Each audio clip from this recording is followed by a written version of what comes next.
ప్రభు నీతో మాట్లాడుతున్న మాట ఏంటో తెలుసునా? పరిశుద్ధ బైబిల్ గ్రంథంలో నుండి కొలస్సీలకు రాసిన పత్రిక 1వ అధ్యాయం 23వ వచనం. పునాది మీద కట్టబడిన వారై, పునాది మీద కట్టబడిన వారై స్థిరముగా ఉండి. స్తోత్రం చెప్పండి. హల్లెలూయా. ప్రవక్తలు అపోస్తలులు వేసిన పునాది మీద కట్టబడిన వారై. ఆమేన్ చెప్పండి. ఆది అపోస్తల ఉపదేశ క్రమం అనే పునాది మీద కట్టబడిన వారై చెప్పండి అందరూ ఆమేన్.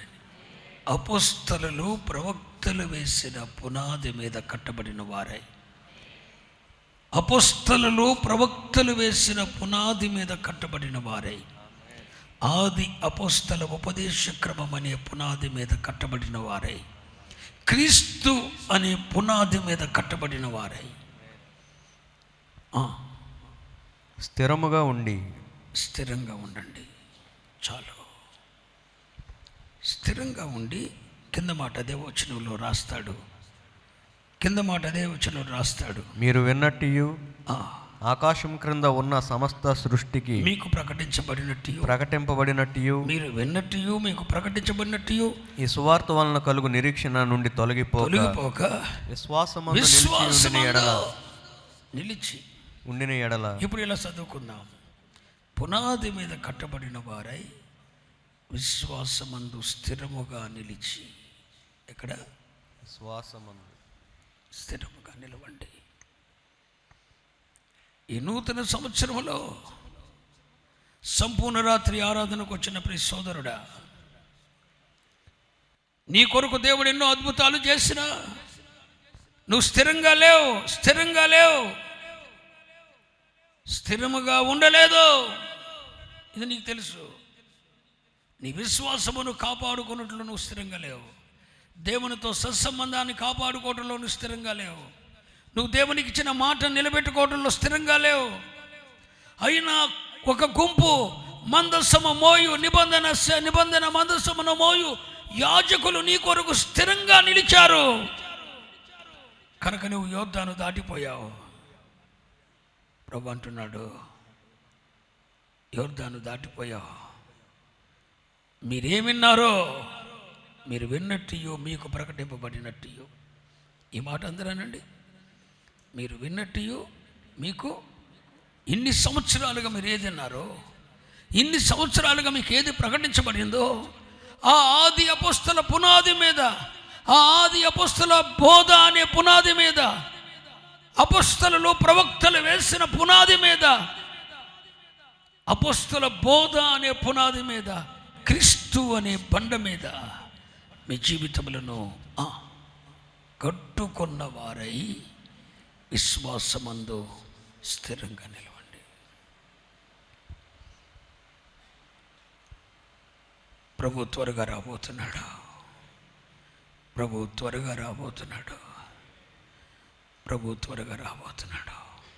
చాలామంది పరిశుద్ధులు వెళ్ళిపోబోతున్నారు. నేను ఒక మాట చెప్తున్నా, మీ కొరకు ప్రార్థించే పరిశుద్ధుల గుంపు కూడా ఉండదు రాబోయే కాలంలో. ఎవరు మీ కొరకు స్థిరంగా నిలిచారో, ఎవరైనా వాగ్దాన ఫలం అనుభవించేటట్లు చేయాలని మోషే వలె ఎవరు శిఖరాగ్ర కొండ మీదకెక్కి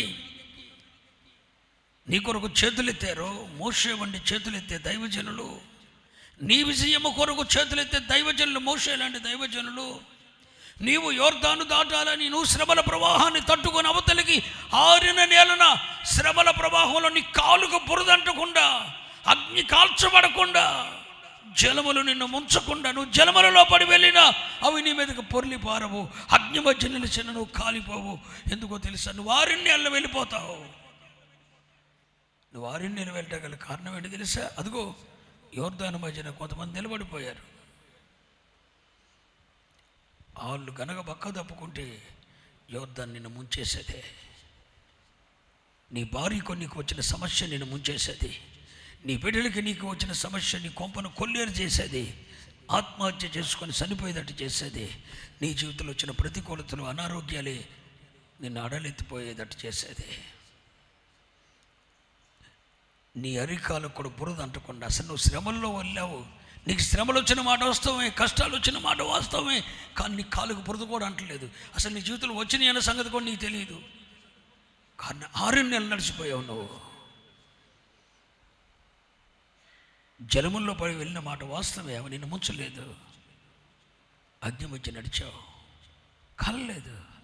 అసలు నీ కాలుకు బురద అంటలేదు, నువ్వు దాటిపోయావు హాయిగా. నీ బిడ్డలకు శ్రమ వచ్చిన మాట వాస్తవమే, నీ ఇంటి మీద ప్రతికూలతలు వచ్చిన మాట వాస్తవమే, కానీ నువ్వు 6 నెలలు వెళ్ళిపోయావుగా. నీ కాలుకు బురద కూడా అంటలేదుగా. అసలు నీ జీవితంలో శ్రమలు వచ్చినాయన్న దాఖలాలు, ఆనమాలు కూడా లేవుగా. కారణం ఏంటి? అదిగోర బిడ్డ, నీ కొరకు చేతులెత్తే, కొండ శిఖరాగ్రం మీదకి వెళ్ళి చేతులెత్తే దైవజనుడు ఉన్నాడు.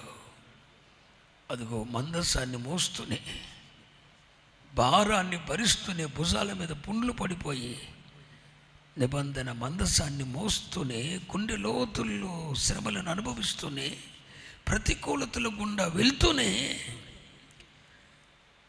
నువ్వు అద్దరికి వెళ్ళిపోవాలి. నువ్వు 6 నెలలు నడవాలి. నీ కాలుకు బురద కూడా అంటకూడదని అదిగో ఆ యోర్దాను నడుమ శ్రమల ప్రవాహంలో నీ కొరకు మందసాన్ని మోస్తూ నిలబడిపోయిన వాడు ఉన్నాడు కనుకనే నీ కాళ్ళకు బురద అంటకుండా అద్దరికి చేరగలిగావు. స్తోత్రం. అద్దరికి చేరగలిగావు.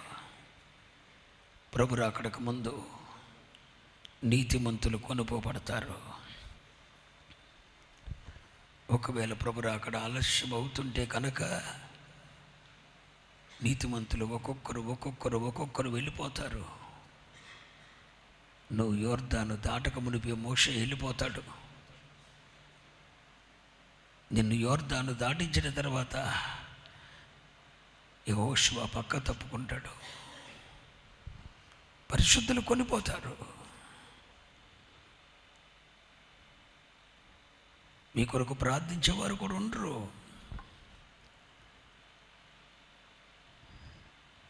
భయంకరమైన దినాలు వస్తాయి. కానీ దేవుడు మనకిచ్చిన ఒక వాగ్దానం ఉంది. పైనుండి మింటి దీవెనలు, క్రింద దాగి ఉన్న అగాధ జలముల దీవెనలు, సహాయము చేస్తున్న తండ్రి దీవెనలు, సర్వశక్తుని దీవెనలు, ఇవన్నీ యాకోబు ఆరాధించిన ఆ పరాక్రమశాలి అయిన వాని అస్తబలం వలన మనకు అనుగ్రహించబడుతున్నవి. కనుకనే ఈరోజు ఈ స్థితి కలిగి ఉన్నాం. సంపూర్ణ రాత్రి ఆరాధనలో ఒక సేవకునిగా చెప్తున్నాను. ఇప్పటి వరకు నీ బుద్ధి స్థిరంగా లేదు, నువ్వు స్థిరంగా లేవు, నీ విశ్వాసం స్థిరంగా లేదు, నీ భక్తి స్థిరంగా లేదు, దేవునితో నువ్వు ఇచ్చిన మాట స్థిరంగా లేదు. కానీ ఇక మీదట పునాది మీద కట్టబడిన వారై, ఆమెనో అవుననో కాదనో స్తోత్రం చెప్పండి. ఏంటది?